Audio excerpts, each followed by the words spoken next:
Morning मेरे प्यारे साथियों। मैं भुवनेश स्वागत करता हूं आपका nature IAS official YouTube channel पर।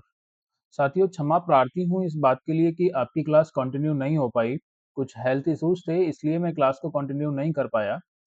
आगे मैं कोशिश करूंगा कि आपकी क्लास में कोई ब्रेक ना हो। ठीक है। तो हम इंडियन ज्योग्राफी अपना कवर कर रहे थे और इंडियन ज्योग्राफी में जो हमारी थीम थी और थीम सेकंड थी फिजिकल डिवीजन ऑफ इंडिया। ठीक है। फिजिकल डिवीजन ऑफ इंडिया में हम हिमालय क्षेत्र का रिवीजन कर रहे थे। ठीक है। तो हिमालय क्षेत्र में हम आगे देखेंगे और आगे हम अपनी क्लास को कंटिन्यू करते हैं। सभी साथियों से अनुरोध है कि इस क्लास को ज़्यादा से ज़्यादा शेयर करें। उन विद्यार्थियों के साथ शेयर करें जिन विद्यार्थियों को यूपीपीएससी 2026 प्रीलिम्स एग्जाम में अपियर होना है, या यूपीपीसीएस आरओ एआरओ के लिए अपियर होना है, या यूपीपीएससी बीईओ जो वैकेंसी अभी आने वाली हैं, आरओ एआरओ की भी वैकेंसी आने वाली हैं, वो उन एग्जाम की तैयारी कर रहे हैं। ठीक है। तो हम आगे बढ़ते हैं और आगे बात करेंगे अपने हिमालय क्षेत्र की। ठीक है। तो लास्ट क्लास में हमने हिमालय क्षेत्र के अंदर ट्रांस हिमालय को अच्छे से कंप्लीट कर लिया था।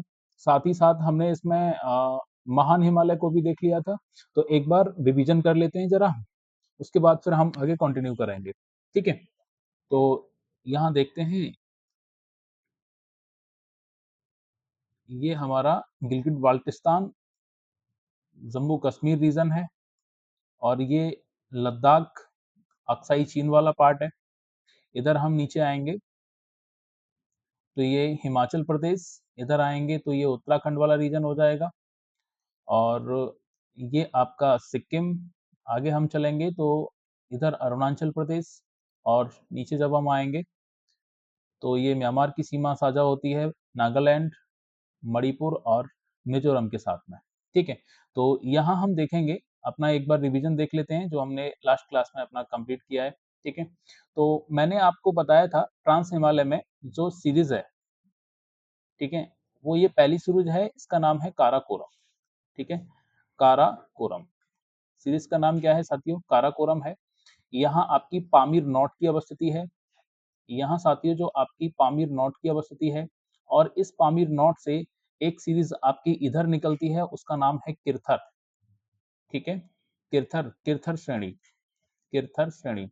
और वहीं सेकंड वन सीरीज है जो पाकिस्तान के अंदर प्रवेश करते हुए आगे बढ़ती है, उसका नाम है सुलेमान, सुलेमान श्रेणी। ठीक है, सुलेमान श्रेणी। और इसी पामीर नॉट से आपके ट्रांस हिमालय की अवस्थिति है जिसमें पहली सीरीज है हम काराकोरम श्रेणी। ठीक है। पहली सीरीज क्या है साथियों? काराकोरम श्रेणी है। और इसी पामीर नॉट से चाइना की तरफ एक सीरीज है जिसका नाम है कुनलुन सान, कुन कुनलुन सान, कुनलुन सान श्रेणी। ठीक है। काराकोरम के जस्ट हम नीचे आएंगे तो काराकोरम के नीचे अवस्थिति है जास्कर श्रेणी की, लद्दाख श्रेणी की, सॉरी, लद्दाख श्रेणी की। काराकोरम के जो नीचे अवस्थिति है लद्दाख श्रेणी की अवस्थिति है और लद्दाख श्रेणी के नीचे है आपकी जास्कर श्रेणी। लद्दाख श्रेणी के नीचे है साथियों आपकी जास्कर श्रेणी। ओके। तो आपने देखा था पिछली क्लास में कि काराकोरम श्रेणी में जो हाईएस्ट पीक है, वो आपको पता है हाईएस्ट पीक का नाम क्या है साथियों? तो हाईएस्ट पीक है आपकी K2।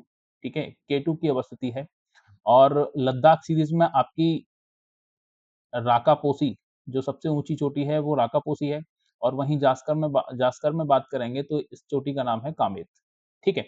तो यहाँ आप देखेंगे, ये मैं इधर लिख देता हूँ, ये K2 है जिसको हम गॉडविन ऑस्टिन के नाम से भी जानते हैं, गॉडविन ऑस्टिन, ऑस्टिन के नाम से भी जानते हैं। ठीक है।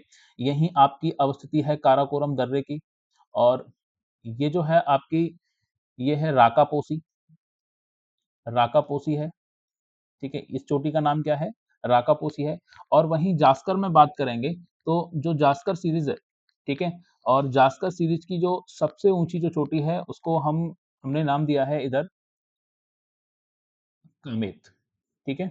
उसको हमने नाम दिया है साथियों कामेत। ठीक है। आगे बढ़ेंगे। लद्दाख सीरीज का जो विस्तार है चाइना के अंदर, लद्दाख सीरीज का जो विस्तार है चाइना के अंदर, वो कैलाश पर्वत के नाम से जाना जाता है। कैलाश पर्वत, कैलाश पर्वत के नाम से जाना जाता है लद्दाख सीरीज का विस्तार। और कैलाश पर्वत के दक्षिण में यहीं आपकी मानसरोवर लेक अवस्थित है साथियों। मानसरोवर झील मानसरोवर झील अवस्थित है। मानसरोवर झील के पास में एक ग्लेशियर है, इस ग्लेशियर का नाम है बोखरचू हिमनद। बोखरचू हिमनद, ठीक है, बोखरचू ग्लेशियर है। और इस बोखरचू ग्लेशियर से ही आपकी सिंधु नदी का उद्गम होता है। बोखरचू ग्लेशियर से ही आपका सिंधु नदी का उद्गम होता है, ठीक है। यहाँ से आपकी सिंधु नदी निकलती है, ठीक है। लद्दाख और जास्कर के बीच में होकर के ये आपकी सिंधु नदी की अवस्थिति है, जो कि पाकिस्तान में होते हुए अरब सागर में अपना जल गिराती है, ठीक है। बोखरचू हिमनद के पास में नीचे आपकी, अगर मैं यहाँ मानसरोवर झील के दक्षिण में बात करूं तो मानसरोवर झील के दक्षिण में आपकी एक झील और है जिसका नाम है राकसताल झील, ठीक है। एक झील और है जिसका नाम है राकसताल झील, राकसताल झील, ठीक है। एक झील की अवस्थिति है उसका नाम है राकसताल झील। और राकसताल झील से आपको पता है, राकसताल झील से सतलज नदी का उद्गम हुआ है। राकसताल झील से साथियों सतलज नदी का उद्गम हुआ है। तो ये आपकी सतलज नदी है जो कि सिंधु नदी की सहायक नदियों में से एक है, ठीक है। ये आपकी साथियों सतलज नदी है, ठीक है। और ये आपकी सिंधु नदी है, ये आपकी सिंधु नदी है।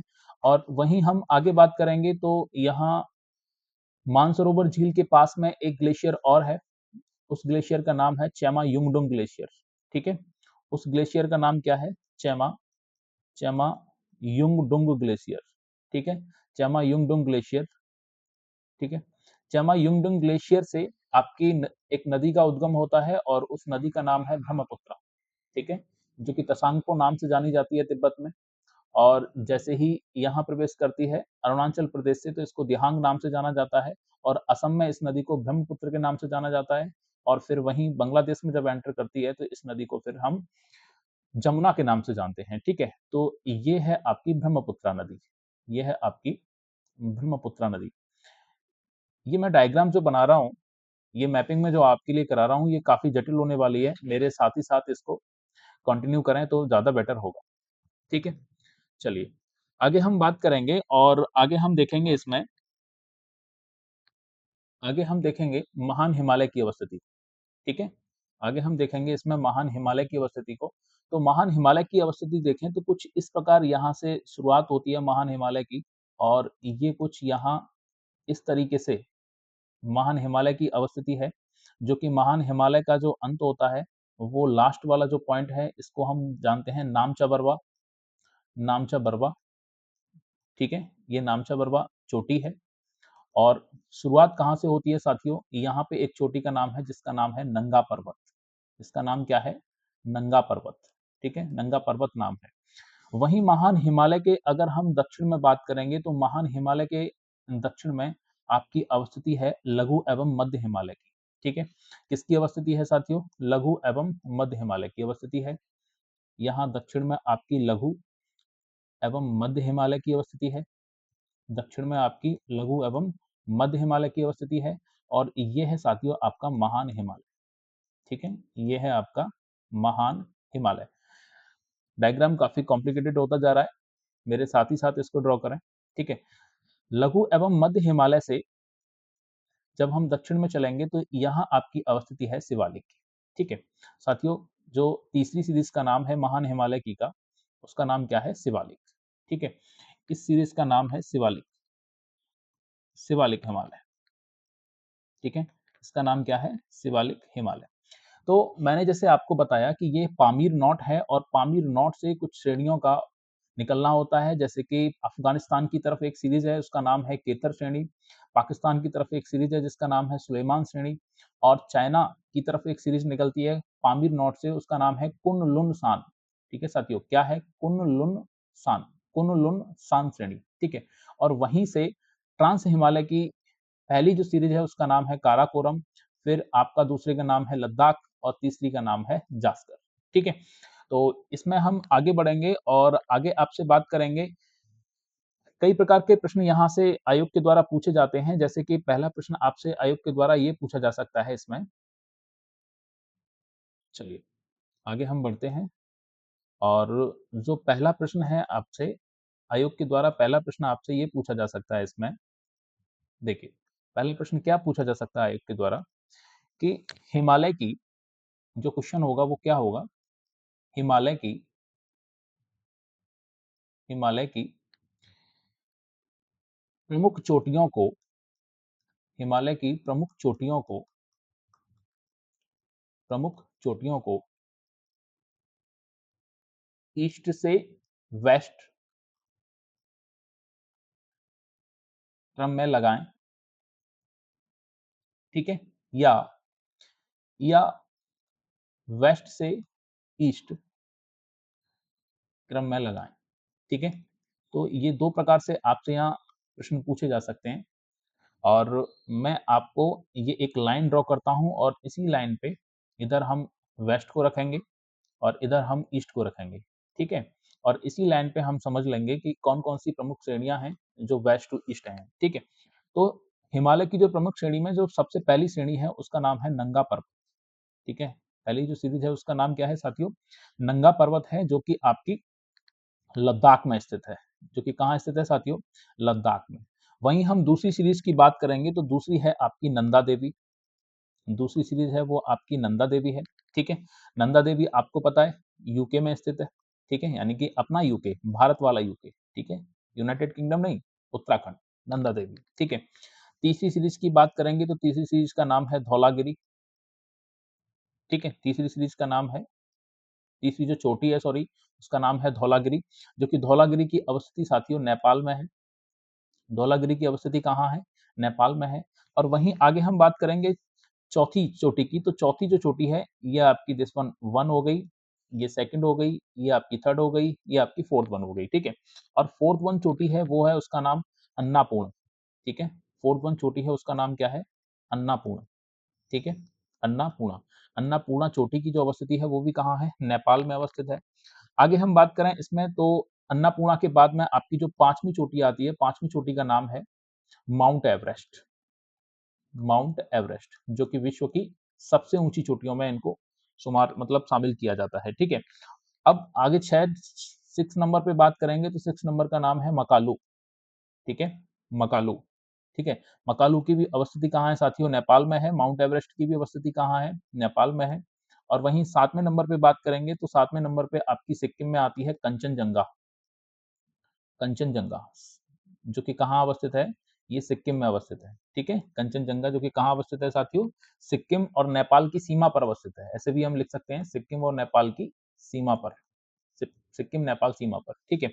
आठवीं चोटी का जो नाम आता है वो आपकी आठवीं जो चोटी है उसका नाम हो जाएगा आपका, महत्वपूर्ण जो चोटियों में मैं नाम गिनाऊं तो आठवीं चोटी है उसका नाम हो जाएगा नामचा बरवा, नामचा बरवा, ठीक है। ये आपकी आठवीं चोटी हो जाएगी नामचा बरवा, जो कि अवस्थिति इसकी कहाँ है, तिब्बत में, ठीक है। इसकी जो अवस्थिति है साथी वो कहाँ है, तिब्बत में, ठीक है, तिब्बत में इसकी अवस्थिति है। तो ये कुछ प्रमुख चोटियां हैं जिनसे प्रश्न कई बार पीवाईक्यूज भी बने हुए हैं, जैसे कि वेस्ट टू ईस्ट लगाओ या ईस्ट टू वेस्ट लगाओ, तो कुछ चोटियों के आपको ऑप्शन में नाम दे रखे होंगे और उन ऑप्शन को आपको वेस्ट से ईस्ट के क्रम में लगाना है या फिर ईस्ट से वेस्ट के क्रम में लगाना है, ठीक है। तो आगे बढ़ते हैं और आगे एक प्रश्न और आयोग के द्वारा पूछा जाता है ऊंचाई के आधार पर, ठीक है। आयोग के द्वारा एक प्रश्न और पूछा जाता है ऊंचाई के आधार पर, ठीक है। हिमालय की चोटियों को, हिमालय की चोटियों को, हिमालय की चोटियों को ऊंचाई के आधार पर, ऊंचाई के आधार पर क्रम में लगाएं, ऊंचाई के आधार पर क्रम में लगाएं, ठीक है। अब ऊंचाई के आधार पर क्रम में लगाएं, ये हो सकता है आपसे आरोही क्रम भी पूछ सकते हैं, ठीक है, आरोही क्रम भी पूछ सकते हैं, मतलब छोटे से बड़े की ओर, ठीक है। और ये आपसे अवरोही क्रम भी इसमें पूछ सकते हैं, ठीक है, बड़े से छोटे की ओर, बड़े से छोटे की ओर। तो यदि हम ऊंचाई के आधार पे बात करेंगे तो हम चलते हैं बड़े से छोटे की ओर, ठीक है, अवरोही क्रम में। हम जो बात करेंगे वो आपसे करेंगे अवरोही क्रम में।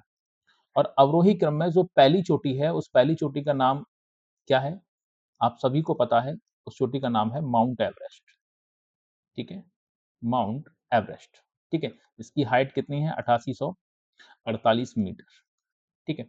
सेकंड वन जो चोटी है, सेकंड वन चोटी का नाम है कंचनजंगा, इंचनजंगा, ठीक है, कंचनजंगा। अगर इसकी हम हाइट की बात करेंगे तो इसकी हाइट है साथियों 8586 मीटर। कंचनजंगा की जो हाइट है उसकी क्या है? 8586 मीटर। वहीं थर्ड वन की बात करेंगे तो थर्ड वन का नाम आता है लोहोत्से, ठीक है, लोहोत्से चोटी है जो कि नेपाल में अवस्थित है और इसकी जो हाइट है वो है 8516 मीटर, ठीक है। फोर्थ वन की बात करेंगे तो फोर्थ वन में है आपकी मकालू, फोर्थ वन में है आपकी मकालू और मकाली की जो हाइट है वो है आपकी 8463 मीटर, 8463 मीटर। और फिफ्थ वन की बात करें तो फिफ्थ वन है आपकी चो ओयू, ठीक है, इस चोटी का नाम है चो ओयू और इसकी हाइट है 8201 मीटर। वहीं सिक्स नंबर पे बात करेंगे तो सिक्स नंबर का नाम आता है धौलागिरी का, धौलागिरी, ठीक है। सिक्स नंबर का नाम क्या आता है? धौलागिरी। और धौलागिरी जो चोटी है उसकी हाइट है 8167 मीटर, ठीक है।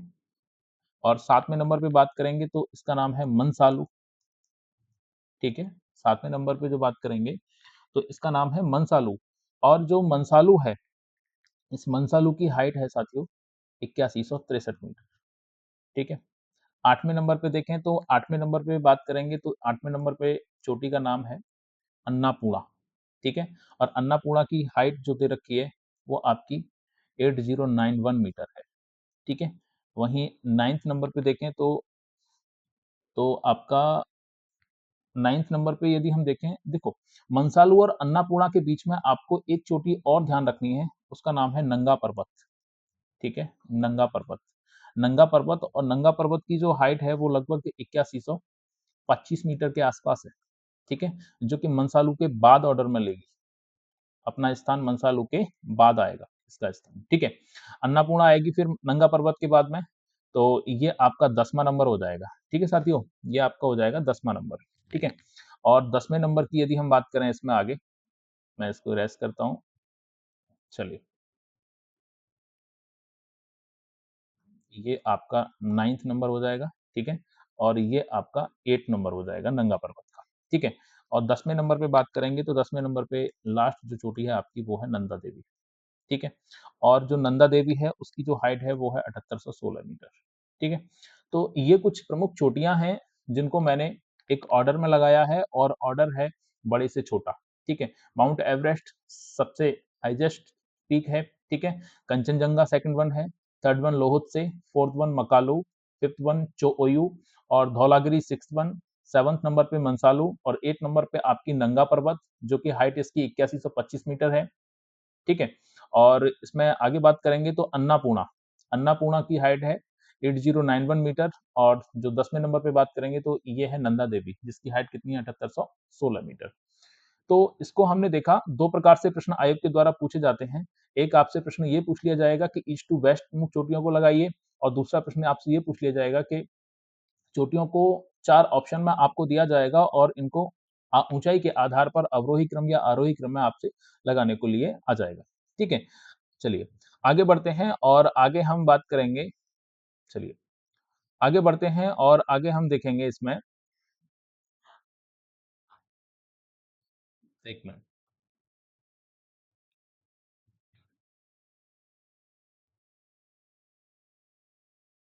चलिए तो आगे हम अपनी क्लास को कंटिन्यू करेंगे। ये तो अपने पिछली क्लास का रिवीजन था और इस पिछली क्लास के रिवीजन में मैंने दो क्वेश्चंस यहाँ आपके सामने रखे जो ईस्ट टू वेस्ट और हाइट के आधार पर, ठीक है। हमने ट्रांस हिमालय को अच्छे से कंप्लीट किया, हमने महान हिमालय को भी देखा। ट्रांस हिमालय में हमने काराकोरम को जाना, हमने लद्दाख को जाना, हमने जास्कर को जाना और वहीं हम बृहद हिमालय की बात करें, महान हिमालय की बात करें तो महान हिमालय की सीरीज में हमने महान हिमालय को समझा, हमने लघु एवं मध्य हिमालय को समझा और हमने शिवालिक को समझा, ठीक है।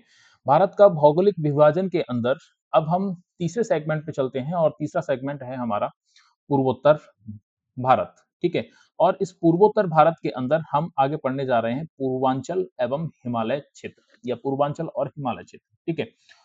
पूर्वांचल पूर्वोत्तर की पहाड़ियां, ठीक है, इसको हम आगे अपना कंटिन्यू करने जा रहे हैं। ठीक है, तो चलिए इसको देखते हैं एक मैप के आधार पर। और मैप ये मैं यहाँ फिर से ड्रॉ कर रहा हूँ। देखिए, तो इस प्रकार से ये आपका नेपाल रीजन हुआ और नेपाल रीजन से ही हमारा एक सिक्किम राज्य है और सिक्किम राज्य से ही आपकी सीमा टच होती है भूटान की, और भूटान का जो हिस्सा लगा हुआ है वो हमारे अरुणाचल प्रदेश से लगा हुआ है। ठीक है, और ये अरुणाचल प्रदेश म्यांमार के साथ सीमा साझा करता है। यहाँ बस्ती नागालैंड की है, मणिपुर की है, ठीक है, ये मिजोरम की है। और नीचे जब हम आएंगे तो ये आपकी मिजोरम की अवस्थिति हो जाएगी। ठीक है, इस तरीके से इधर जब हम आएंगे तो ये आपका त्रिपुरा, और त्रिपुरा से जब आगे चलेंगे तो ये असम का रीजन, और यहाँ आपको देखने को मिलेगा मेघालय। ठीक है, और ये आपका वेस्ट बंगाल, और इधर आपका उड़ीसा, और इस तरीके से हम अपने भारत को आगे देखते हैं। ठीक है, तो यहाँ हम पढ़ने को जा रहे हैं पूर्वांचल हिमालय की पहाड़ियां। ठीक है, तो मेघालय के अंदर आपको 3 छोटी-छोटी पहाड़ियों का नाम देखने को मिलेगा। ठीक है, दिस वन, नंबर 1 इसका नाम है गारो।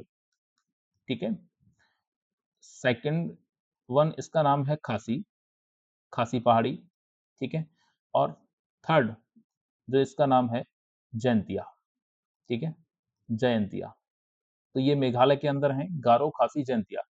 वहीं आगे हम बात करें, असम से शुरुआत होती है, तो डफला, अवोर, मिसमी, पटकाईवुम, नागा, मणि, और ये आपकी मिजो। ठीक है, और यहाँ आपकी शुरुआत होती है मिकिर पहाड़ियों की। ठीक है, तो इसका जो नाम है, इसका नाम है डफला, डफला, अबोर, अबोर, मिसमी, मिसमी, पटकाईवुम, पटकाईवुम, नागा पहाड़ी, नागा, मणि पहाड़ी। ठीक है, और आगे हम देखेंगे इसका नाम है मिजो पहाड़ी। ठीक है, इसका नाम है साथी मिजो पहाड़ी। और ये जो आपकी पहाड़ी है इसका नाम है मिकिर, मिकिर। ठीक है, मिकिर पहाड़ी। मिकिर पहाड़ी और मणि पहाड़ी के बीच में एक और आपकी छोटी सी यहाँ पहाड़ी दिखेगी, इसका नाम है बरेल श्रेणी। ठीक है, इसका नाम क्या है साथियों? बरेल श्रेणी। तो पूर्वोत्तर हिमालय के अंदर ये कुछ पहाड़ियों के नाम हैं जो आपको तैयार करने हैं।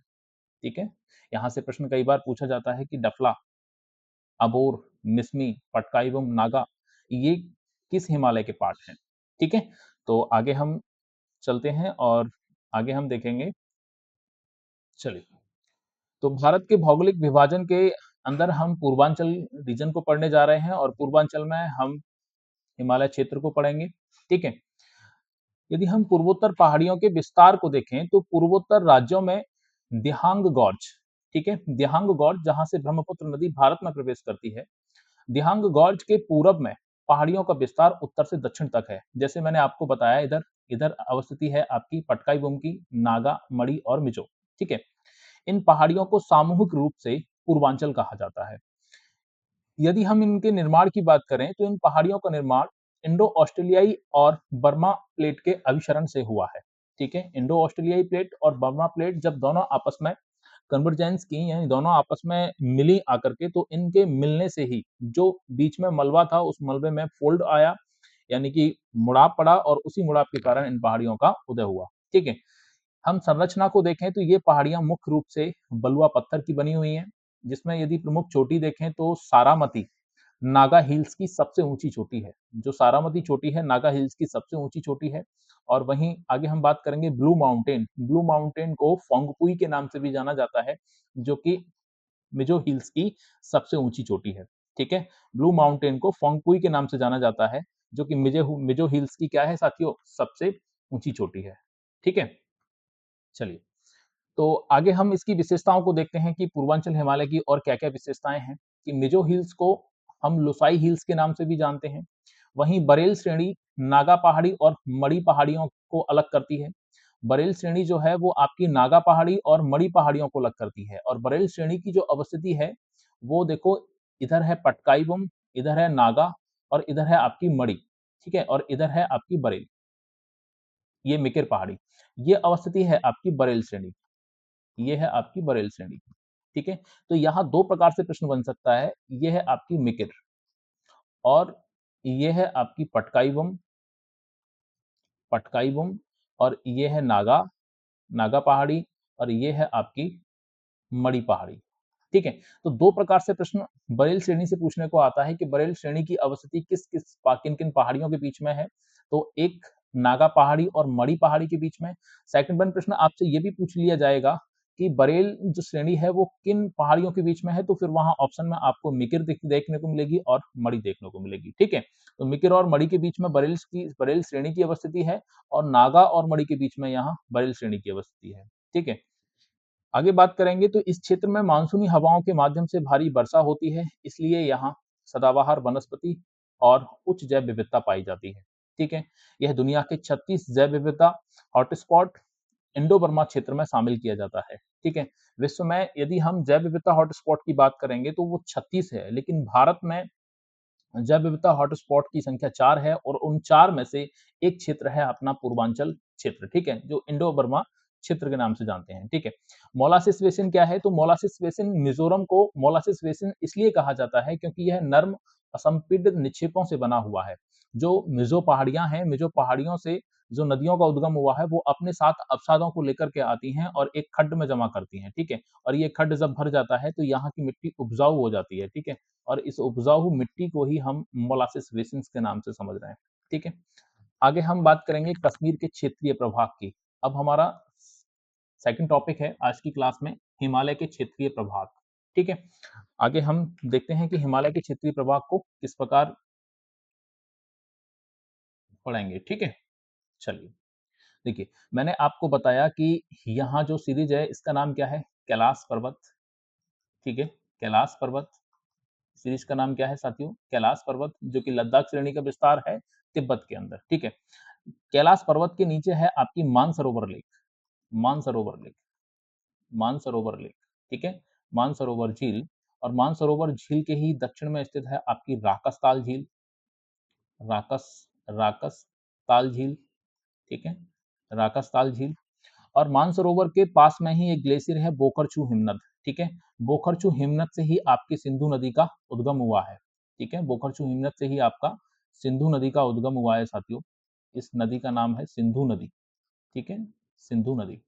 और राकस ताल से एक नदी निकलती है उसका नाम है सतलज, ठीक है। राकस ताल से जो एक नदी निकलती है उसका नाम है सतलज नदी, सतलज नदी, ठीक है। तो हम आगे पढ़ रहे थे और आगे हम क्या देख रहे थे इसमें? हम देख रहे थे हिमालय के क्षेत्रीय प्रभाग को, ठीक है। तो हिमालय के क्षेत्रीय प्रभाग को नदियों के आधार पर बांटा गया है और नदियों के आधार पर हम आगे देखेंगे इसमें। तो सिंधु नदी और सतलज नदी के बीच के क्षेत्र को हम सिंधु नदी और सतलज नदी के बीच के क्षेत्र को हम कश्मीर हिमालय के नाम से जानते हैं, ठीक है, कश्मीर हिमालय के नाम से जानते हैं, ठीक है। साथियों, सिंधु नदी और सतलज नदी के बीच के क्षेत्र को हम कश्मीर हिमालय के नाम से जानते हैं।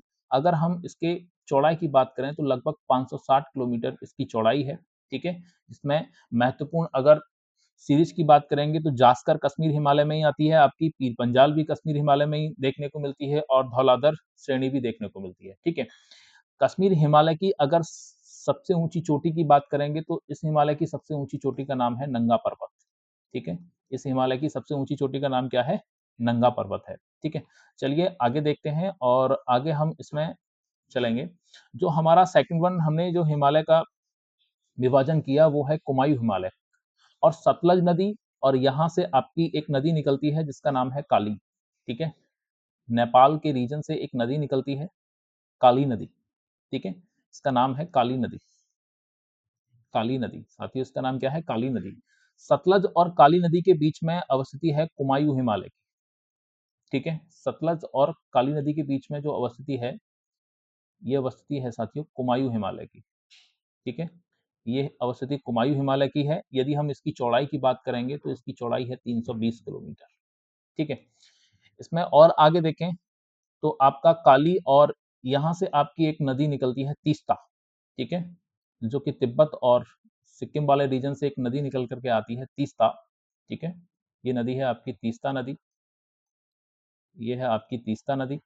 और काली और तीस्ता नदी के बीच के जो रीजन है, उस रीजन को हम जानते हैं नेपाल हिमालय के नाम से, ठीक है। इसको हम किस नाम से जानते हैं साथियों? नेपाल हिमालय के नाम से जानते हैं, ठीक है।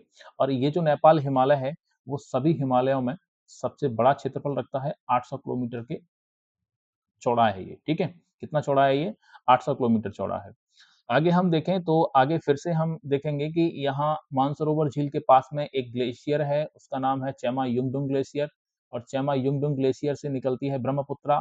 ब्रह्मपुत्रा तिब्बत में तसांगपो के नाम से जानी जाती है, और जैसे ही भारत में एंट्री करती है तो इसका नाम दिहांग पड़ता है, ठीक है। और आगे जब ये असम से रास्ते से होकर गुजरती है तब इसका नाम आपको ब्रह्मपुत्र मिलता है, ठीक है। तो ये है आपकी ब्रह्मपुत्र नदी, ये है आपकी ब्रह्मपुत्र नदी। और ब्रह्मपुत्र नदी और तीस्ता नदी के बीच के क्षेत्र को हम असम हिमालय के नाम से जानते हैं, ठीक है।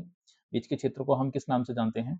तो इसको हम जानेंगे असम हिमालय के नाम से, ठीक है। साथियों, इसको हम जानेंगे आपका असम हिमालय के नाम से, ठीक है। तो इसको हम असम हिमालय के नाम से जानते हैं, और इसकी यदि हम चौड़ाई की बात करेंगे तो इसकी चौड़ाई है लगभग 720 किलोमीटर, ठीक है। तो हमने जाना हिमालय के क्षेत्रीय प्रभाग को, और हमने हिमालय के क्षेत्रीय प्रभाग को 4 भागों में डिवाइड किया। हिमालय के क्षेत्रीय प्रभाग, ठीक है, हिमालय के क्षेत्रीय प्रभाग। और हिमालय के क्षेत्रीय प्रभाग में जो पहला था उसको हमने जाना कश्मीर हिमालय, कश्मीर हिमालय, ठीक है। Second one Kumaon Himalaya, Kumaon Himalaya. Third one आपका नेपाल हिमालय, नेपाल हिमालय। और फोर्थ वन है आपका असम हिमालय, ठीक है। फोर्थ वन है आपका असम हिमालय। आपसे यहाँ प्रश्न ये भी पूछा जा सकता है कि हिमालय के क्षेत्रीय प्रभाग में चौड़ाई में कौन सबसे कम है और कौन सबसे ज्यादा है, ठीक है। तो सबसे कम की बात करेंगे तो कुमायूं हिमालय सबसे छोटा है, ठीक है, जो मात्र 320 किलोमीटर चौड़ा है। और सबसे बड़े की बात करेंगे तो आपका नेपाल हिमालय, नेपाल हिमालय आपका सबसे बड़ा है, ठीक है। चलो, तो आगे हम हिमालय के क्षेत्रीय प्रभाग को देख रहे हैं। तो इसमें हम जानेंगे हिमालय के क्षेत्रीय प्रभाग में सबसे पहले कश्मीर हिमालय को देखेंगे, ठीक है। तो मैंने आपको बताया मैप में कि सिंधु और सतलज नदी के बीच 560 किलोमीटर की दूरी पर इस हिमालय की अवस्थिति है, जिसको हम कश्मीर हिमालय के नाम से जानते हैं।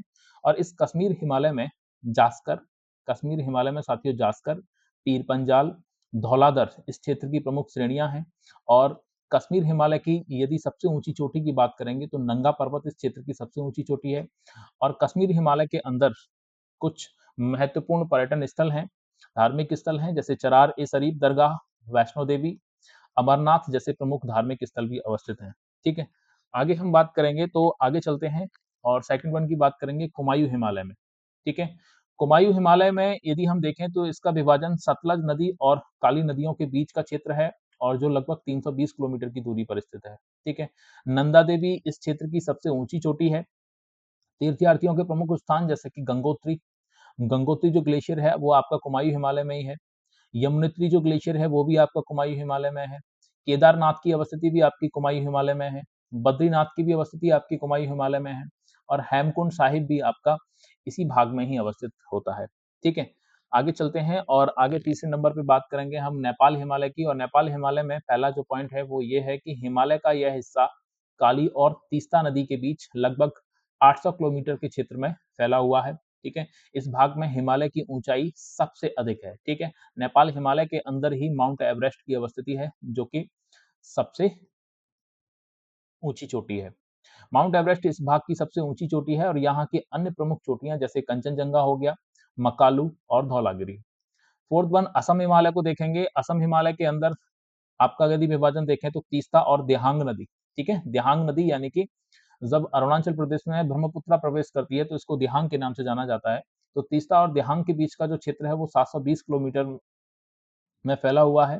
हिमालय के इस भाग में ऊंचाई धीरे धीरे कम होती जाती है, और इस क्षेत्र में हिमालय की चौड़ाई न्यूनतम है, ठीक है। मैंने आपको बताया था कि जब हम हिमालय का विभाजन देख रहे थे तो जो आपका पूर्वी क्षेत्र था हिमालय का, वहाँ जो चौड़ाई थी वो न्यूनतम थी और जो आपका पश्चिमी क्षेत्र था, वहाँ जो चौड़ाई थी वो अधिकतम थी। ठीक है? इस क्षेत्र की सबसे ऊँची चोटी का नाम क्या है? नामचा बरवा, जो कि नामचा बरवा आपका तिब्बत और अरुणाचल प्रदेश की सीमा पर अवस्थित है। ठीक है? पाहोनरी, पाहोनरी सिक्किम चीन सीमा पर एक प्रमुख चोटी है। कांगटो भी एक प्रमुख चोटी है जो अरुणाचल प्रदेश और चीन की सीमा पर स्थित है। ठीक है? आगे चलते हैं, आगे बात करेंगे हिमालय पर्वतमाला के बीच प्रमुख भ्रंश की। ठीक है? ये फॉल्ट्स क्या होते हैं? फॉल्ट्स बेसिकली यदि हम देखें तो जैसे कि आपका ट्रांस हिमालय हो गया, ठीक है? ये आपका ट्रांस हिमालय हो गया, ये हो गया आपका ट्रांस हिमालय। ट्रांस हिमालय के यदि हम दक्षिण में बात करेंगे तो यहाँ से आपका ग्रेटर हिमालय है, ठीक है?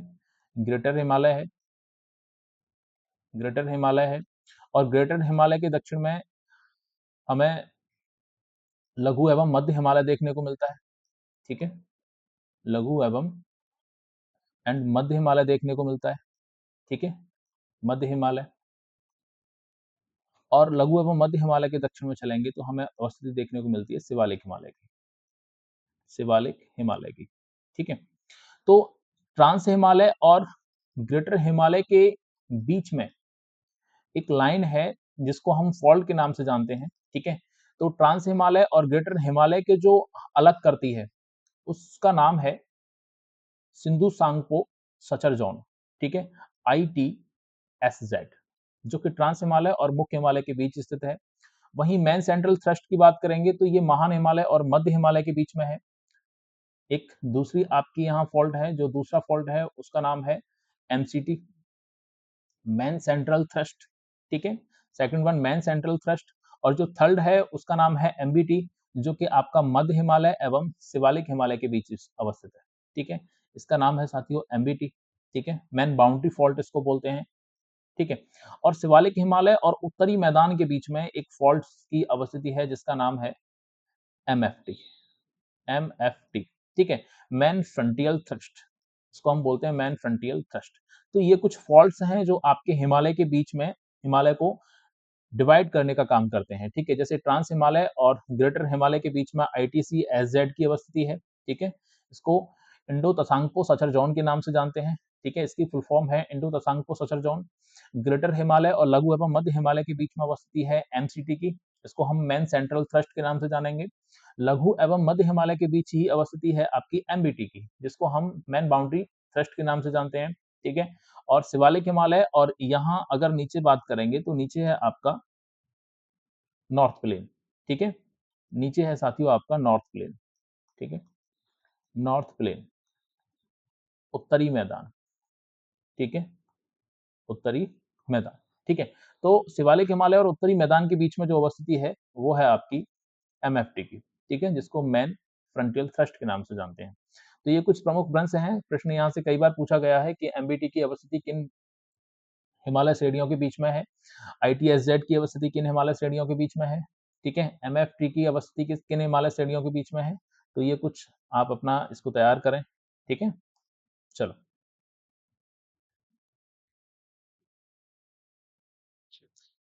आगे बढ़ते हैं और आगे हम समझेंगे प्रमुख दर्रों को, ठीक है? हिमालय में स्थित कुछ प्रमुख दर्रे हैं जैसे कि बुर्जीला दर्रा। सबसे पहले दर्रे को बात करेंगे तो उसका नाम है बुर्जीला दर्रा। बुर्जीला दर्रा की जो अवस्थिति है वो आपकी जम्मू कश्मीर में है और जम्मू कश्मीर में ये श्रीनगर और गिलगित को जोड़ता है। सुरक्षा की दृष्टि से बेहद महत्वपूर्ण दर्रा है। सेकंड वन जोजिला दर्रा। जोजिला दर्रा की जो अवस्थिति है आपकी वो श्रीनगर लेह मार्ग पर स्थित है। यह राष्ट्रीय राजमार्ग नेशनल हाईवे 1D और NH-44 इसी दर्रे से होकर गुजरता है। तीसरे की बात करेंगे पीर पंजाल दर्रा। पीर पंजाल दर्रा आपको श्रीनगर को POK से जोड़ता है, जो कि पाकिस्तान ऑक्युपाइड कश्मीर है, वहां से कनेक्ट करता है श्रीनगर को। वनिहाल दर्रा भी आपका जम्मू कश्मीर में है और श्रीनगर और जम्मू को जोड़ता है। राष्ट्रीय राजमार्ग फर्स्ट A इसके बीच से गुजरता है और इसमें प्रसिद्ध सुरंग जवाहर सुरंग स्थित है, ठीक है? रोहतांग दर्रा को देखें तो रोहतांग दर्रा मनाली लेह मार्ग का प्रमुख दर्रा है। इसके पास अटल टनल का निर्माण किया गया है और यह कुल्लू घाटी को लाहौल स्पीति घाटी से जोड़ता है। बारालाचा दर्रा की बात करें तो यह हिमाचल प्रदेश में है और यह लेह को हिमाचल के लाहौल स्पीति घाटी से जोड़ता है, जिसे हम मनाली लेह मार्ग के नाम से जानते हैं। थांगला दर्रा हिमाचल प्रदेश और लद्दाख के बीच स्थित है, ठीक है?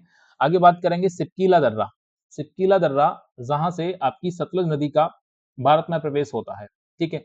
भारत और तिब्बत के बीच स्थित है। सतलज नदी इसी दर्रे से होकर भारत में प्रवेश करती है। इस दर्रे का निर्माण सतलज नदी द्वारा ही हुआ है। इसका उपयोग चीन के साथ व्यापार के लिए किया जाता है। माना दर्रा और नीति दर्रा उत्तराखंड और लेह तिब्बत के बीच स्थित है। लिपुलेख दर्रा यह तिब्बत, नेपाल, भारत की त्रिसीमा यानी कि ट्रांजैक्शन पॉइंट पे है। जैसे कि यहाँ आपका ये नेपाल अवस्थित है, ठीक है, और ये आपका है सिक्किम, ठीक है। ये सिक्किम अवस्थित है और यहाँ से आपका शुरुआत होती है किसकी? उत्तराखंड की। तो ये है आपका माना, यहाँ है आपका नीति और ये ट्रांजैक्शन पॉइंट है आपका लिपुलेख, ठीक है। ये जो पॉइंट है आपका ट्रांजैक्शन लिपुलेख है, ठीक है। तो जो लिपुलेख दर्रा है वो आपका ट्रांजैक्शन पॉइंट पे है, नेपाल और भारत की त्रिसीमा पर स्थित है। इसका उपयोग कैलाश मानसरोवर तीर्थ यात्रा के लिए किया जाता है, इसलिए इसे मानसरोवर का प्रवेश द्वार भी कहा जाता है, ठीक है। फैक्चुअल डाटा पे आपको ज्यादा ध्यान देना है। इसमें पूछा जा सकता है कि मानसरोवर का प्रवेश द्वार किस दर्रे को कहा जाता है, तो उसका नाम है लिपुलेख दर्रा।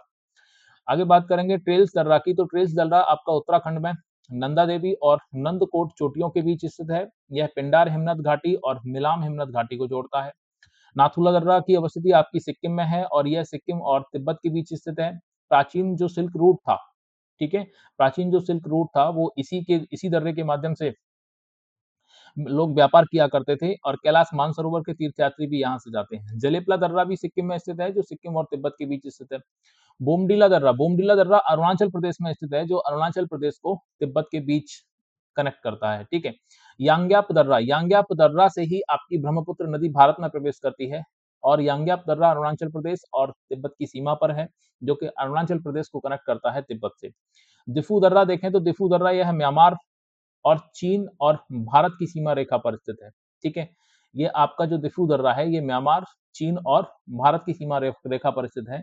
ये आपका अरुणाचल प्रदेश वाला रीजन है, तो यहाँ अवस्थित है आपका दिफू दर्रा, ठीक है। जो दिफू दर्रा है आपका यहाँ अवस्थित है क्योंकि यहाँ ऊपर चाइना हो गया, इधर आपका म्यांमार, ये इधर आपका म्यांमार, इधर आपका चीन और इधर आपका है भारत, ठीक है। तो जो दिफू दर्रा है वो म्यांमार, चीन, भारत की सीमा रेखा पर स्थित है। आगे बात करेंगे पांगसंग दर्रा की। तो पांगसंग दर्रा अरुणाचल प्रदेश और म्यांमार के बीच स्थित है और बेहद महत्वपूर्ण दर्रा है तुजू दर्रा, ठीक है। कई बार पेपर में ये पूछा गया है। जो तुजू दर्रा है वो म्यांमार और मणिपुर के बीच स्थित है, ठीक है। तो ये हमारे प्रमुख दर्रे थे, इनको हमने देखा। अब बात करेंगे आगे हिमालय के प्रमुख लाभ की, ठीक है। हिमालय के प्रमुख लाभ क्या क्या है? तो पहला तो हम यही देखते हैं कि हिमालय हमारे लिए प्राकृतिक सीमा बनाता है। भारतीय उपमहाद्वीप के लिए एक अभेद्य प्राकृतिक सुरक्षा दीवार की तरह खड़ा हुआ है, ठीक है, जिससे हमारी सुरक्षा होती है। जलवायु नियंत्रण भी हिमालय के प्रमुख लाभों में से एक है कि मध्य एशिया से जो आने वाली अत्यंत ठंडी जो साइबेरियाई पवन है, उन साइबेरियाई पवनों को भारत में आने से रोकता है। मानसूनी हवाओं को रोककर देश में भारी बारिश कराता है। हिमालय के प्रमुख लाभ में एक नदियों का स्रोत भी है, क्योंकि हिमालय से बहुत सारी नदियों का उद्गम हुआ है। जो सदाबहार नदियां हैं वो सब यही हिमालय से ही निकली हैं। जैव विविधता एवं वनस्पति को देखें तो यहाँ समृद्ध जैव विविधता, वनस्पति की विभिन्न किस्में और बहुमूल्य औषधीय पौधे पाए जाते हैं। पर्यटन की दृष्टि से देखें तो देश विदेश के पर्यटकों के लिए एक प्रमुख आकर्षण केंद्र भी हिमालय रहा है, ठीक है। अब हम आगे बात करेंगे हिमालय का भौगोलिक विभाजन के अंदर उत्तरी मैदानी भाग की, ठीक है। आगे हम बात करेंगे उत्तरी मैदानी भाग की और उत्तरी मैदानी भाग को हम अच्छे से देखेंगे। उत्तरी मैदानी भाग के परिचय को देखें तो यह भारत का सबसे नवीनतम भौगोलिक विभाजन है और इसका अगर निर्माण देखें तो इसका निर्माण 2 युग में हुआ है। एक तो प्लीस्टोसीन युग, ठीक है, जो 2.58 मिलियन वर्ष पूर्व से लेकर के 11.7 हजार वर्ष पूर्व तक माना जाता है। प्लीस्टोसीन युग के अंदर ही उत्तरी मैदान विभाग का मतलब निर्माण हुआ। और अगर हम देखें होलोसीन युग को, तो होलोसीन युग 11.7 हजार वर्ष पूर्व से लेकर के वर्तमान समय तक का, मतलब हम कह सकते हैं कि उत्तरी मैदान जो है हमारा, जो आपका नॉर्दर्न प्लेन है, जैसे कि ये आपकी शिवालिक सीरीज हो गई और शिवालिक सीरीज के नीचे जो आपका ये वाला जो क्षेत्र है, ठीक है, इसी को ही हम बोल रहे हैं उत्तरी हिमालय, यानी कि उत्तरी मैदानी क्षेत्र, उत्तरी मैदानी क्षेत्र, ठीक है। और इस उत्तरी मैदानी क्षेत्र को हम 2 युगों में देखते हैं इसका निर्माण। एक तो प्लीस्टोसीन युग में देखते हैं और एक होलोसीन युग में। होलोसीन युग में वर्तमान समय तक भी इसका निर्माण अभी जारी है, ठीक है। दिन प्रतिदिन नदियों के द्वारा अपने साथ लाए गए अवसाद इस उत्तरी मैदानी क्षेत्र में डिपॉजिट किए जा रहे हैं, जिनसे कि मिट्टी उपजाऊ बनती है और यहाँ बहुतायत मात्रा में कृषि की जाती है। ठीक है, संरचना को देखें तो इस मैदान का निर्माण मुख्य रूप से नदियों द्वारा बहाकर लाए गए अवसादों से लगातार जमाव होने से हुआ है। विस्तार यह विश्व के सबसे बड़े जलोढ़ मैदानों जो एल्यूवियल प्लेन्स हैं उनमें से एक है, जो लगभग 7 लाख वर्ग किलोमीटर के विशाल क्षेत्र में फैला हुआ है। ठीक है, आपसे पूछा जा सकता है कि जो उत्तरी मैदानी क्षेत्र है इसका इसका क्षेत्रफल कितना है, तो याद रखना है आपको 7 लाख वर्ग किलोमीटर। 7 लाख वर्ग किलोमीटर इसका क्या है, क्षेत्रफल है। आगे चलते हैं, उत्तरी मैदानी क्षेत्र की विशेषताओं में हम देखते हैं कि इस पूरे मैदानी क्षेत्र का जो ढाल है वो अत्यंत मंद है। ठीक है साथियों, ढाल कैसा है, वो अत्यंत मंद है इस उत्तरी मैदानी क्षेत्र का। इन मैदानों में जलोढ़ अवसादों का निक्षेपण भूमि के भीतर लगभग 2000 मीटर की गहराई तक पाया जाता है। ठीक है, लगभग 2000 मीटर की गहराई तक पाया जाता है। यह अत्यधिक उपजाऊ क्षेत्र है, जिसके कारण यह कृषि एवं सघन मानव बस्ती के लिए दुनिया के सबसे अनुकूल क्षेत्रों में से एक है। ठीक है, आगे हम देखेंगे और आगे हम इसमें जानेंगे उत्तरी मैदानों का प्रादेशिक विभाजन। ठीक है, उत्तरी मैदानों का प्रादेशिक विभाजन हम 4 प्रकार से देखते हैं। ठीक है, तो इसमें हम देखेंगे मैप के आधार पर। चलिए,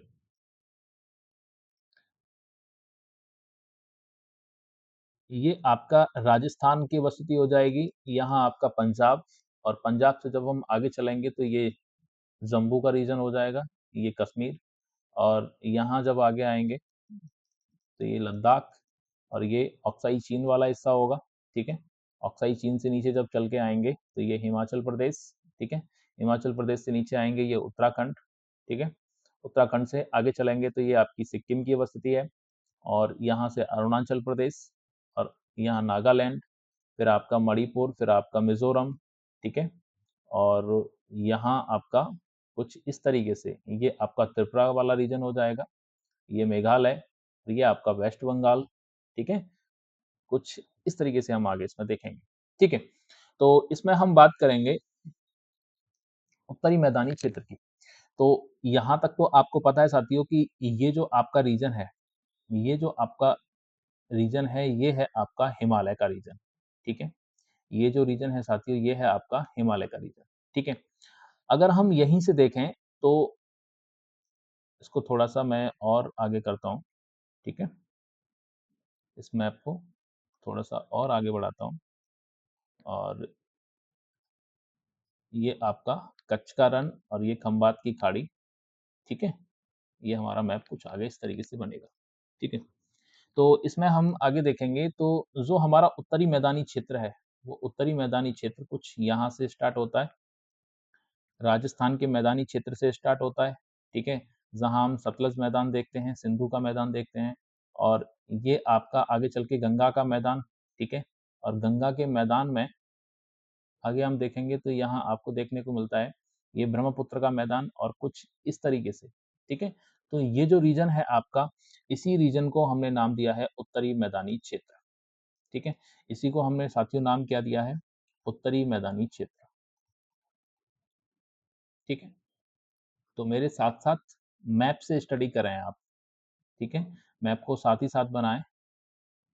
तो ये जो रीजन है ये है आपका उत्तरी मैदानी क्षेत्र। ठीक है, क्या है साथियों, ये उत्तरी मैदानी क्षेत्र।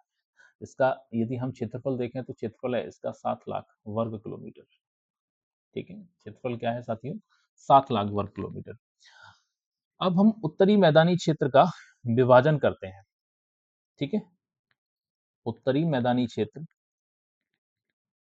उत्तरी मैदानी उत्तरी मैदानी क्षेत्र का विभाजन। ठीक है, तो पहला जो हम देखेंगे तो इसको 4 भागों में बांटते हैं। तो जो पहला जो भाग है उसका ये है राजस्थान का मैदान। राजस्थान का मैदान, पहला जो भाग है साथियों क्या है, राजस्थान का मैदान। दूसरा जो है वो उसको हम सतलज सतलज के मैदान के नाम से जानते हैं। कहीं कहीं आपको किताबों में पंजाब का मैदान भी देखने को मिलेगा। ठीक है, तीसरा जो मैदान है वो है गंगा यमुना का मैदान, गंगा यमुना का मैदान, गंगा यमुना का मैदान। और जो चौथा है भाग उसको हम बोलते हैं ब्रह्मपुत्र मैदान, ब्रह्मपुत्र का मैदान। ठीक है, तो हमने उत्तर भारत के मैदानी क्षेत्र को 4 भागों में बांटा। राजस्थान का मैदान, सतलज का मैदान, गंगा यमुना का मैदान और ब्रह्मपुत्र का मैदान। ठीक है, तो चलिए बढ़ते हैं आगे और एक एक करके देखेंगे हम। जैसे कि इसमें देखें, उत्तरी मैदानों का प्रादेशिक विभाजन। इस समतली मैदान क्षेत्र को क्षेत्रीय या प्रादेशिक आधार पर मुख्य रूप से 4 भागों में विभाजित किया गया है। उनमें से प्रमुख भाग निम्नलिखित हैं। ठीक है, आगे बढ़ते हैं और सबसे पहले जानेंगे हम राजस्थान के मैदानी भाग को। ठीक है, राजस्थान के मैदानी भाग की यदि अवस्थिति देखें तो यह मैदानी प्रदेश प्रसिद्ध अरावली पर्वत श्रृंखला के पश्चिम में स्थित है।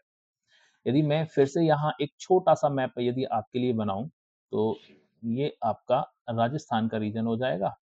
ठीक है, ये आपका गुजरात, ठीक है, और यहाँ ऊपर अवस्थिति हो जाएगी पंजाब की, और यहाँ आपकी अवस्थिति है, ये है आपकी अरावली पर्वत की।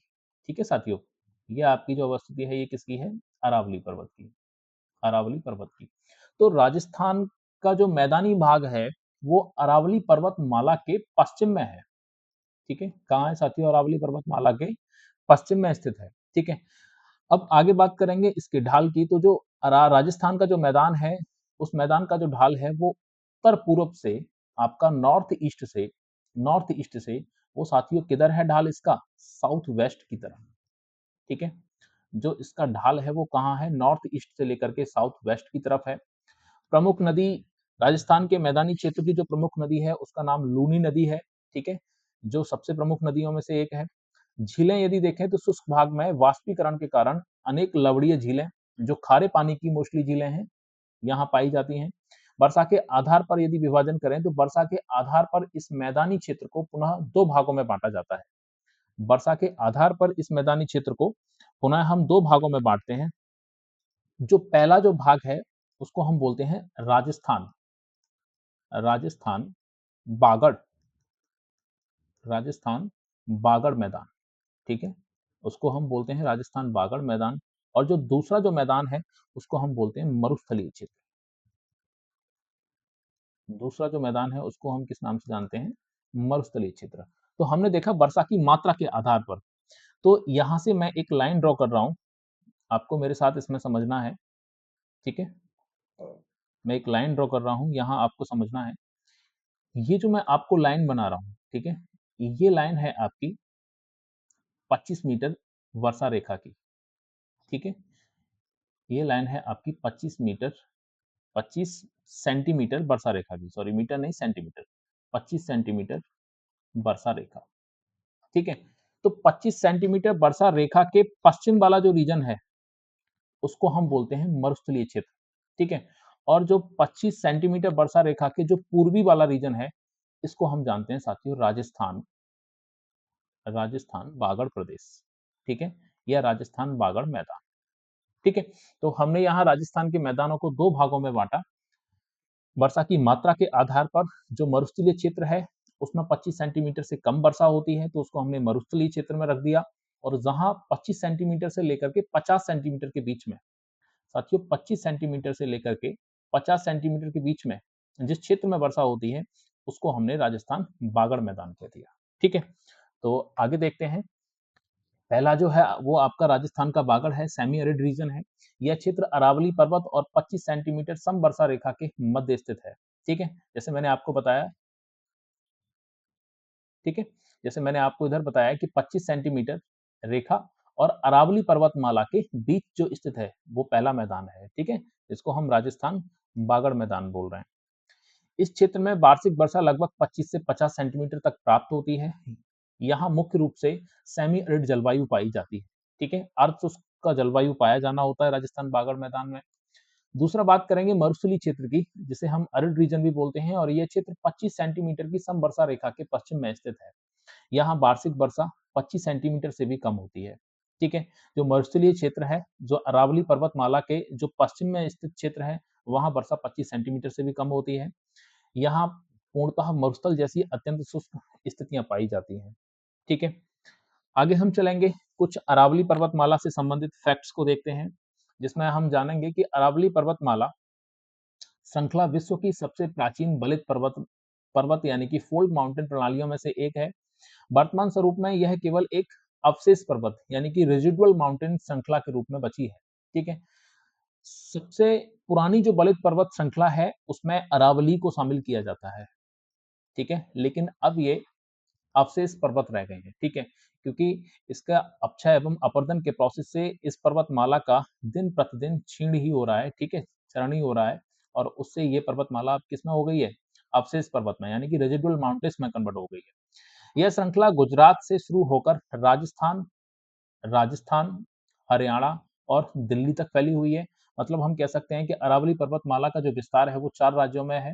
फर्स्ट वन गुजरात, ठीक है, सेकंड वन आपका राजस्थान और थर्ड वन आपका हरियाणा, ठीक है, हरियाणा और फोर्थ वन आपका दिल्ली। ठीक है, और लगभग इसकी यदि हम लंबाई की बात करें तो ये कितनी लंबाई में फैली हुई है? तो ये 600 मीटर से लेकर के इसकी औसत ऊंचाई 600 मीटर से लेकर के 900 मीटर तक है। लेकिन हाइट लंबाई की बात करेंगे तो लगभग 800 किलोमीटर के क्षेत्र में इन 4 राज्यों में इसका विस्तार देखने को मिलता है। ठीक है, ये इसकी हाइट हो जाएगी 600 मीटर से लेकर के 900 मीटर तक। ठीक है, एवरेज हाइट है ये। गुरु शिखर अरावली पर्वतमाला का सबसे ऊंचा स्थान है, सबसे ऊंची चोटी है जिसकी ऊंचाई 1722 मीटर है। यह शिखर का नाम भगवान विष्णु के अवतार दत्तात्रेय के नाम पर रखा गया था। आइसो हाइट संवर्षा रेखा क्या है कि मानचित्र पर संवर्षा वाले स्थानों को मिलाने वाली जो काल्पनिक रेखा है उसको हम संवर्षा रेखा कहते हैं। मान लो कि ये आपका एक कोई रीजन है, ठीक है, सेकंड वन ये आपका कोई रीजन है। इस क्षेत्र में 25 सेंटीमीटर वर्षा होती है और इस क्षेत्र में 50 सेंटीमीटर की वर्षा होती है। तो हम कह सकते हैं कि ये जो आपका लाइन है ये 25 सेंटीमीटर संवर्षा रेखा की लाइन है। मतलब कि इस क्षेत्र में लगभग समान वर्षा होती है। ठीक है, ये हम इस तरीके से बोल सकते हैं। चलिए आगे हम बात करेंगे सतलज के मैदान की। ठीक है, आगे हम देखेंगे सतलज के मैदान को, जो कि हिमालय के उत्तरी मैदानी क्षेत्र का दूसरा भाग है। सतलज के मैदान जिसको हम पंजाब हरियाणा के मैदान के नाम से भी जानते हैं। यदि हम इसकी स्थिति देखें तो ये मैदान मुख्य रूप से भारत के पंजाब और हरियाणा राज्यों में विस्तृत हैं।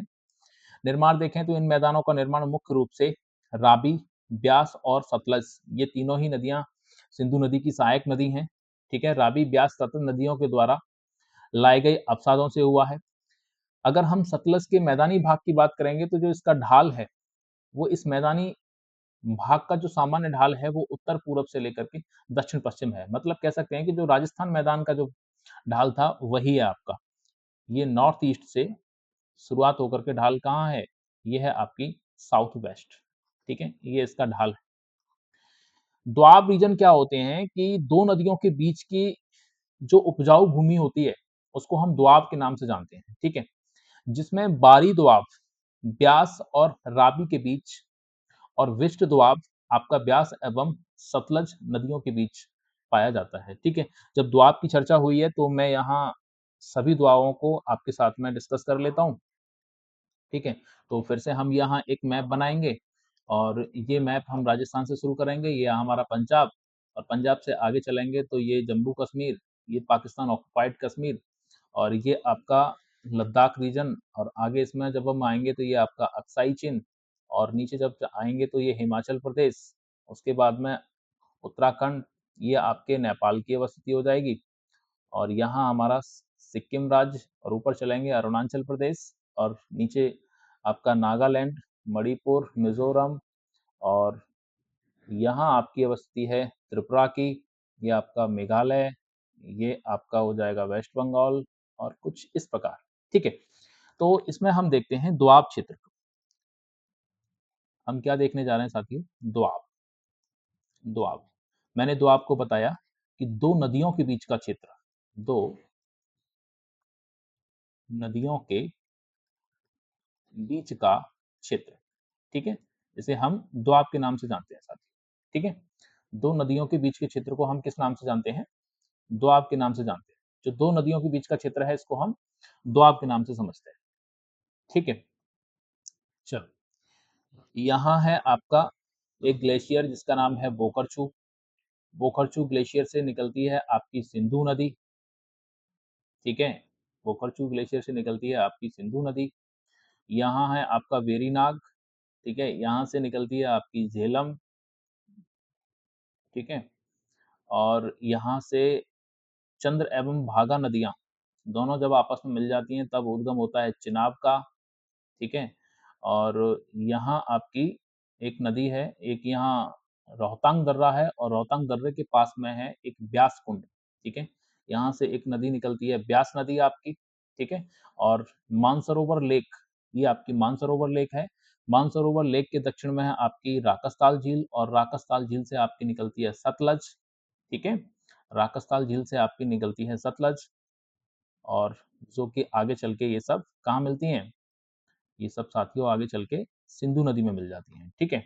तो दिस वन, ये आपकी सिंधु नदी है, ठीक है। ये आपकी सिंधु नदी है। ये है आपकी झेलम, ठीक है।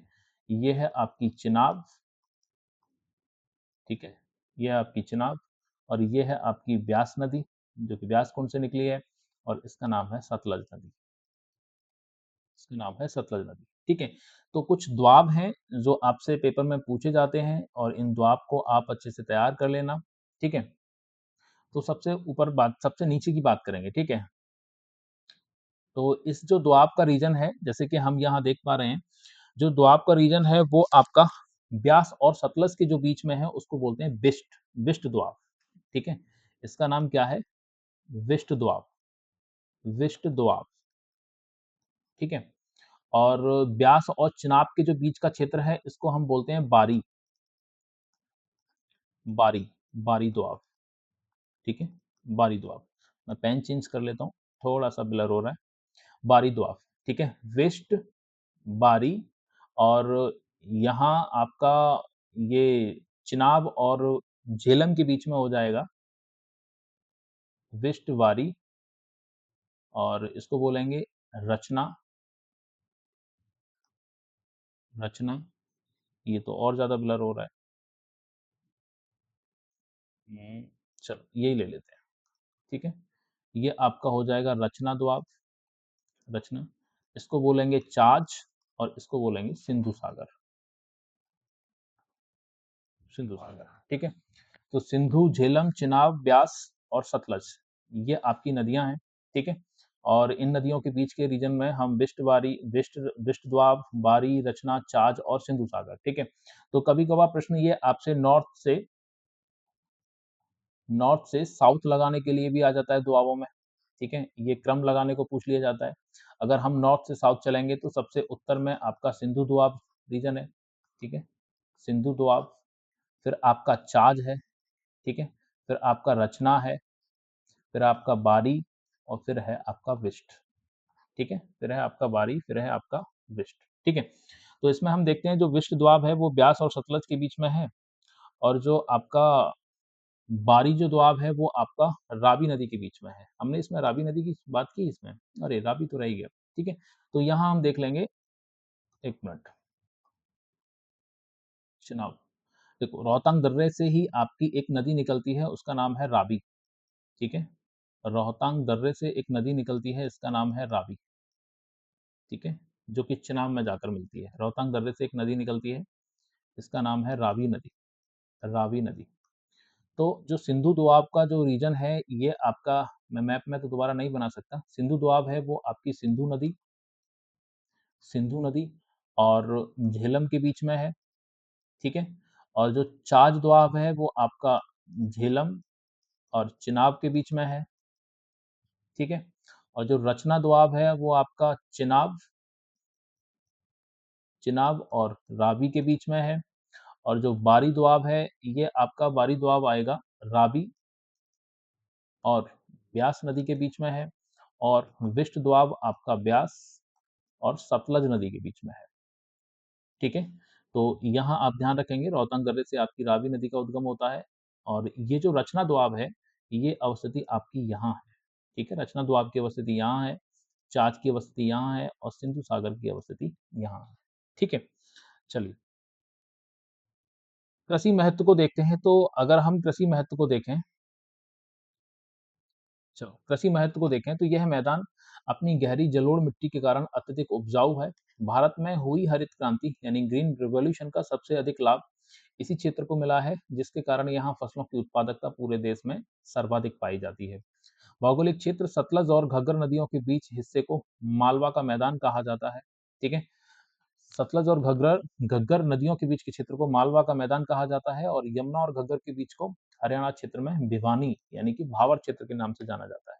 ठीक है, आगे चलते हैं और आगे हम बात करेंगे गंगा के मैदान को। ठीक है, तीसरा जो हमारा प्रभाग था उसको हम देखेंगे गंगा के मैदान। गंगा के मैदान में देखें कि भारत का सबसे बड़ा मैदानी भाग है ये। इसका विस्तार मुख्य रूप से उत्तर प्रदेश, बिहार और पश्चिम बंगाल राज्यों में फैला हुआ है। अगर हम गंगा के मैदान की ढाल की बात करेंगे तो गंगा के मैदान का जो ढाल है वो आपका कुछ इस प्रकार है। वो नॉर्थ वेस्ट से शुरुआत होती है और ये आपका साउथ ईस्ट में, साउथ ईस्ट। ठीक है, ढाल जो गंगा के मैदान का है वो नॉर्थ वेस्ट से लेकर के आपका साउथ ईस्ट तक है। ठीक है, क्षेत्रीय नाम रीजनल नेम्स में आगे हम जानेंगे कि उत्तर प्रदेश में इस गंगा के मैदान को अलग अलग नामों से जाना जाता है, जैसे कि रोहिलखंड रोहिलखंड मैदान पश्चिमी उत्तर प्रदेश में जाना जाता है। अवध के मैदान इसको लखनऊ और उसके आसपास के जो मध्य उत्तर प्रदेश के क्षेत्र हैं उनमें हम अवध के मैदान के नाम से जानते हैं इसको।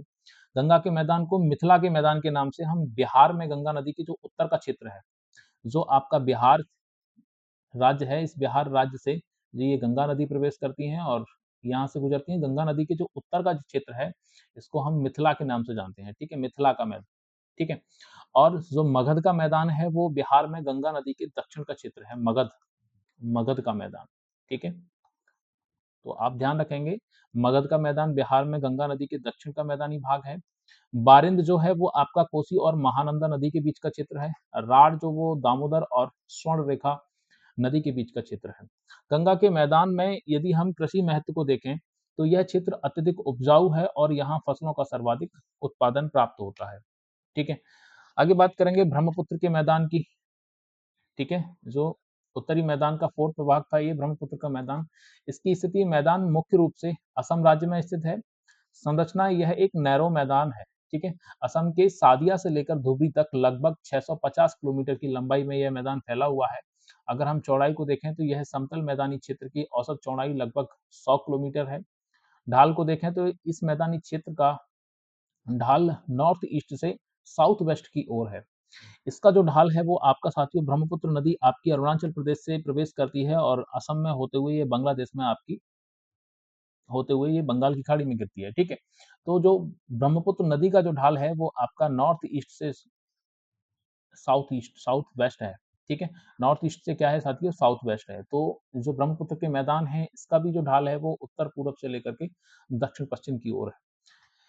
ब्रह्मपुत्र के मैदान में प्रमुख फसलें जैसे कि अत्यधिक नमी वाले मैदानी क्षेत्र का उपयोग मुख्य रूप से चावल और जूट की खेती के लिए किया जाता है। ठीक है, आगे हम देखेंगे कि उत्तरी मैदान की उप संरचनाएं। ठीक है, जियोमॉर्फोलॉजिकल फीचर्स, जिसमें हम चो मैदान को देखेंगे कि चो मैदान कौन कौन से होते हैं। तो यह पंजाब में शिवालिक की तलहटी का मैदानी क्षेत्र है जहां मानसूनी एवं मौसमी धाराओं के कारण अत्यधिक मृदा अपरदन पाया जाता है। ये आपका शिवालिक रीजन है। शिवालिक रीजन की जो तलहटी है, जहां पंजाब का रीजन है, शिवालिक से जो निकलने वाली जो नदियां हैं वो अपने साथ अवसाद लेकर के आती हैं और इस मैदानी क्षेत्र में जमा करती हैं। उपजाऊ भूमि होती है ये, तो इसको हम चौ चौ मैदान बोलते हैं। ठीक है, पंजाब में इसको हम चौ मैदान के नाम से जानते हैं। अब आगे हम बात करेंगे इनके उत्तरी मैदान के उप विभाजन को लेकर के, और सबसे पहले हम समझेंगे उप विभाजन में भावर का मैदान। ठीक है, सबसे पहले हम समझेंगे उप विभाजन में भावर का मैदान। चलिए, तो इसमें हम मैप के आधार पर देखते हैं, फिर से एक मैप ड्रॉ करते हैं और ये आपका कुछ इस प्रकार होगा।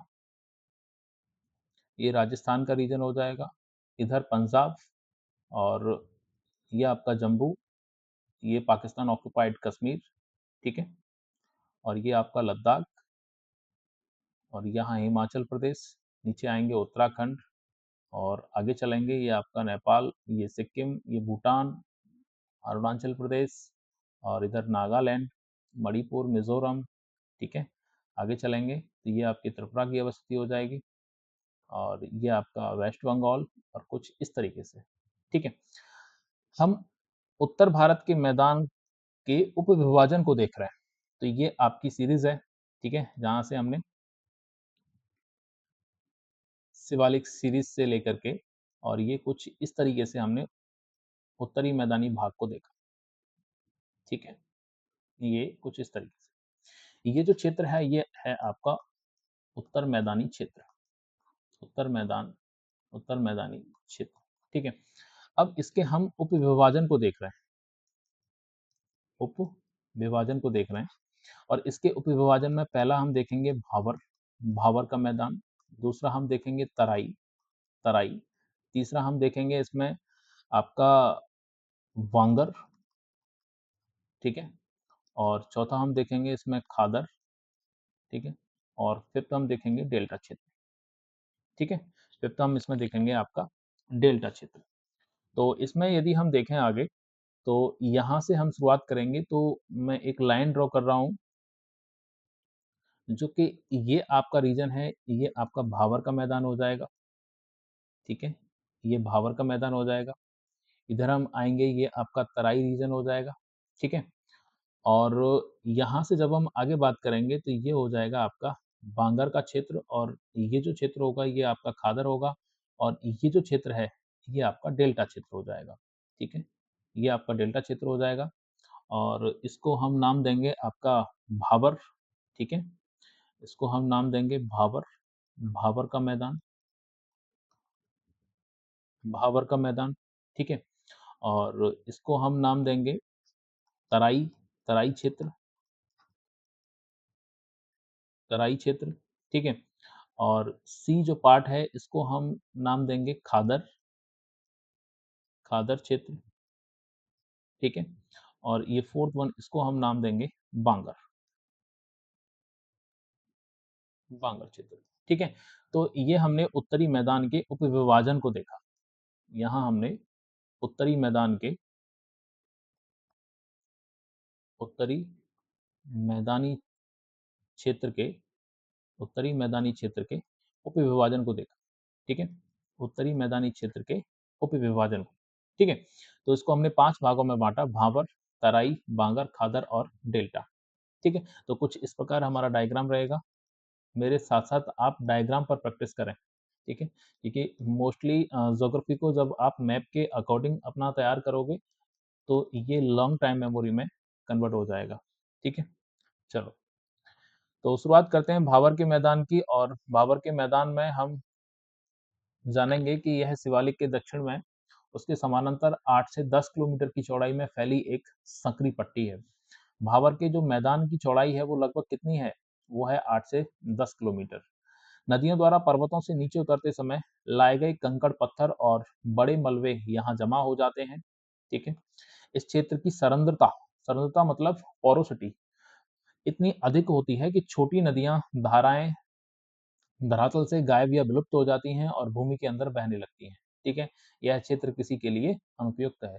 सरंद्रता का मतलब आप ऐसे समझ सकते हैं कि जैसे कि गंगा के किनारे आपने देखा होगा जो बालू पड़ी हुई होती है, उस बालू में यदि आप पानी डालेंगे तो चंद सेकंडों में वो पानी वहां से नीचे चला जाएगा। ठीक है, तो इसी को ही हम बोलते हैं सरंद्रता। क्या बोलते हैं इसको हम? सरंद्रता, पोरोसिटी। ठीक है, ये अत्यधिक आपको मैदानी क्षेत्रों में ही पाई जाएगी जहां गंगा के आसपास के रीजन होंगे। चलो सेकंड वन बात करेंगे तराई रीजन की। तो यह भाबर क्षेत्र के ठीक दक्षिण में उसके समानांतर 15 से 30 किलोमीटर की चौड़ाई में फैला हुआ मैदान है। भाबर क्षेत्र में खोई हुई नदियां यहाँ पुनः धरातल पर दिखाई देने लगती हैं, जिससे यहाँ जल का अनियमित प्रवाह होता है। यह एक अत्यधिक नमी वाला दलदली क्षेत्र है। ठीक है, जो तराई रीजन है क्या है, ये स्वैम्प रीजन है, ये आपका ये एक दलदली क्षेत्र है। यहाँ डेंस वेजिटेशन का पाया जाना होता है, विभिन्न प्रकार के वन्यजीव भी यहाँ पाए जाते हैं।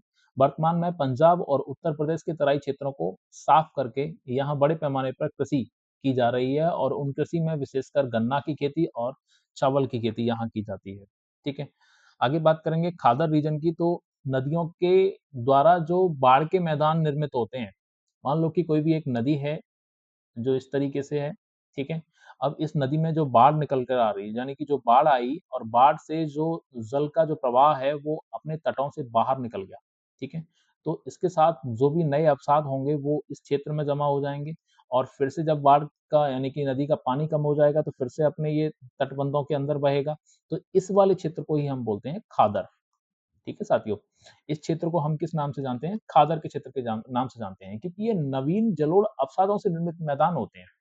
नदियों के द्वारा जो लाए हुए अवसाद हैं, पानी की अत्यधिक मात्रा के बाद जब नदी अपने तटबंधों से निकलकर बाहर बहने लगती है, तो ये अवसाद यहाँ जमा हो जाते हैं, और जब ये अवसादों का जमाव इस क्षेत्र में हो जाता है, तो फिर यहाँ की मिट्टी उपजाऊ हो जाती है, और उसी को ही हम खादर मैदान बोलते हैं। ठीक है, यहाँ हर साल बाढ़ का नया पानी और नई उपजाऊ मिट्टी पहुंचती है, क्योंकि उस उपजाऊ मिट्टी में जो अवसाद हैं उसमें बहुत सारे मिनरल्स होते हैं, जिससे कि मिट्टी उपजाऊ बनती है। ठीक है, पंजाब में खादर मैदानों को स्थानीय भागों में बेट के नाम से जाना जाता है, बैट।